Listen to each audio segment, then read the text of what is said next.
తమ స్వార్థం కోసం మిర్చి రైతుల్ని దోచుకోవాలని ప్లాన్ చేశారన్న ప్రచారం జరుగుతోంది. సంక్షోభాన్ని అవకాశంగా మలుచుకొని లాభపడాలని చూశారని వినిపిస్తోంది. చిన్నపాటి సమస్యను విపరీతంగా ప్రచారం చేసి లబ్ధి పొందాలనుకున్నారు. వ్యాపారులకు అధికార యంత్రాంగం సహకరించడంతో అన్నదాతల్ని దోచుకునే ప్రయత్నం జరిగింది. కానీ వారి వ్యూహం బెడిసి కొట్టింది. ఇంతకీ వ్యాపారుల ప్లాన్ ఏంటి? ఏం చేయాలనుకున్నారు? అసలేం జరిగింది? ఇదంతా ఎక్కడ జరిగింది? ఈ స్టోరీలో చూద్దాం. కడుపు కూటికేడిస్తే కొప్పు పూలకేడ్చినట్టుగా ఉంది గుంటూరు మిర్చి యార్డులో కొందరు వ్యాపారుల వ్యవహారం. ఏదైనా చిన్న సాకు దొరికితే ధర తెగ్గోసి రైతుల పొట్టగొట్టే ప్రయత్నాలు చేస్తారు. మందిని ముంచి జేబులు నింపుకోవాలనుకుంటారు. గోరంతలను కొండంతగా ప్రచారం చేసిన రైతులను దోచుకునే ప్రయత్నం చేశారు. గుంటూరు మిర్చి యార్డులో ఇలాంటి వ్యాపారుల మాయాజాలంతో రైతులు నష్టపోతున్నారు. కష్టాన్నే నమ్ముకుని చెమటోడ్చి పంట పండించిన అన్నదాతలు వ్యాపారుల కబంధ హస్తాల్లో చిక్కుకుని వెలవెల్లాడిపోతున్నారు. వీరి మోసాలకు తాము బలైపోతున్నామన్న ఆవేదన అన్నదాతల్లో ఉంది. ఇటీవల గుంటూరు నుంచి చైనాకు ఎగుమతి చేసిన రెడ్ చిల్లీలో 3 కంటైనర్లు తిరస్కరణకు గురయ్యాయి. పురుగు మందుల అవశేషాలు ఎక్కువగా ఉన్నాయంటూ డ్రాగన్ కంట్రీ అధికారులు తేల్చి చెప్పడంతో పాటు మిర్చిని ఎగుమతి చేసిన 3 కంపెనీలను బ్లాక్ లిస్టులో పెట్టారు.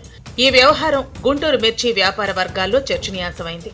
అయితే పురుగు మందుల అవశేషాలు మోతాదును మించి ఉన్నాయని గుంటూరు మిర్చిని విదేశాలు తిరస్కరించడం ఇదే మొదటిసారి కాదు.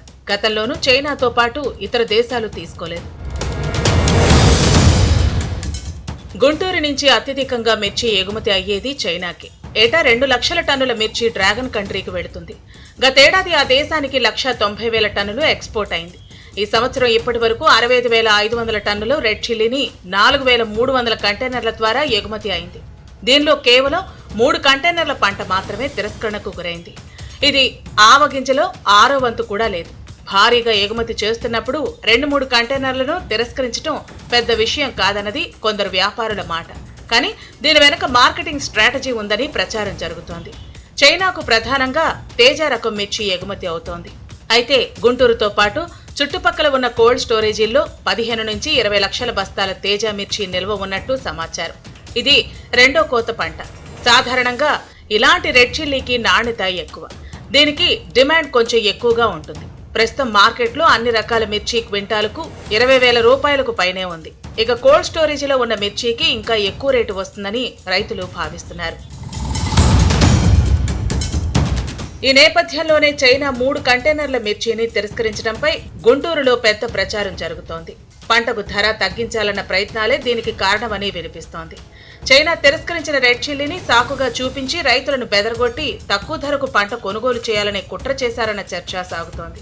మార్కెటింగ్ స్ట్రాటజీలో ఇదో భాగం. ఇలాంటి వ్యాపారులకు కొందరు ప్రభుత్వ అధికారులు సహకరిస్తున్నారని వినిపిస్తోంది. డ్రాగన్ కంట్రీ రెడ్ చిల్లీ తిరస్కరణ అంశాన్ని పెద్ద ఎత్తున ప్రచారం చేసి భారీగా ధర తెగ్గోసి కొనుగోలు చేసి ఎక్కువ ధరకు అమ్ముకుని సొమ్ము చేసుకోవాలని భావించారన్న చర్చ సాగుతోంది. కానీ మిర్చి మార్కెట్లో అలాంటి పరిస్థితి కనిపించకపోవడంతో ఇలా ప్రచారం చేసిన వారంతా సైలెంట్ అయ్యారు.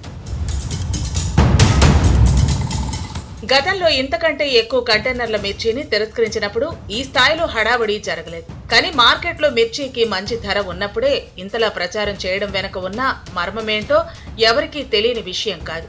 వ్యాపారుల స్వార్థమే. ఇదే ఇప్పుడు గుంటూరులో చర్చనీయాంశంగా మారింది. చైనా తిరస్కరించిన రెడ్ చిల్లీ అంశాన్ని బూచీగా చూపించి రైతులను దోచుకోవాలని కొందరు వ్యాపారులు పన్నిన కుట్రదారులపై గుంటూరు మార్కెట్ యార్డ్ పాలకవర్గం చర్యలు తీసుకోవాలనే డిమాండ్ వస్తోంది. కానీ ఈ కుట్రకు తెరలేపిన వ్యాపారులతో అధికార యంత్రాంగం చేయి కలిపిందన్న ప్రచారం జరుగుతోంది. అలాంటి వారిని గుర్తించి కఠిన చర్యలు తీసుకోవాలని రైతులు కోరుతున్నారు. మరి ఈ విషయంలో కూటమి ప్రభుత్వం ఏం చేస్తుందో చూడాలి.